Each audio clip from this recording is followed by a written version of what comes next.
در ناحیه فرخور تحت عنوان سالمی، توانایی و خوشبختی در انتخاب طرز حیات سالم است اکس‌های ترغیباتی دایر گردید. پیشگیری سرایت‌یابی جوانان از نشه‌مندی و بیماری ویچ اسپید، آگاه نمودن آنها از چنین عمل‌های نامطلوبی که آدمان را به گمراهی، ناتوانی و بدبختی می‌آورد.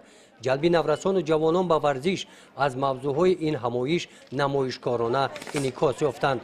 چاره‌بینی مذکور از جانب مقامات اجرایی حاکمیت دولتی ناحیه در دوره تطبیق برنامه دولتی راه اندازی گردیده. اشتراکچیان آن جوانان و نورسان بودند.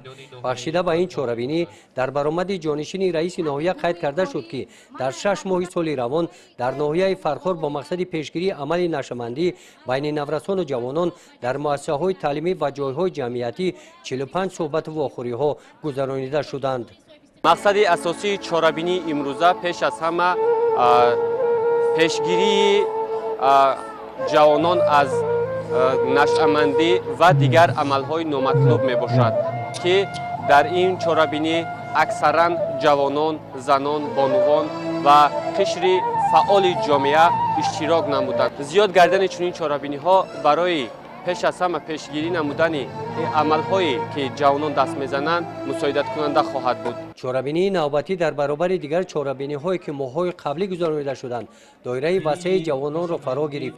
با نمایش مهارت ورزشکاران از جوانان دعوت به عمل آورده شد که به ورزش رو آورده طرز حیات سالم را انتخاب نمایند.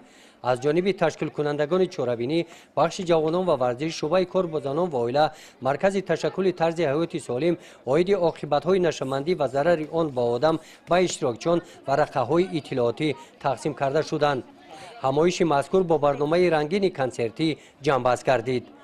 گزارش خواجه نظریف خدای نظر ظهورف از ناحیه فرخور برای برنامه اطلاعاتی نوید.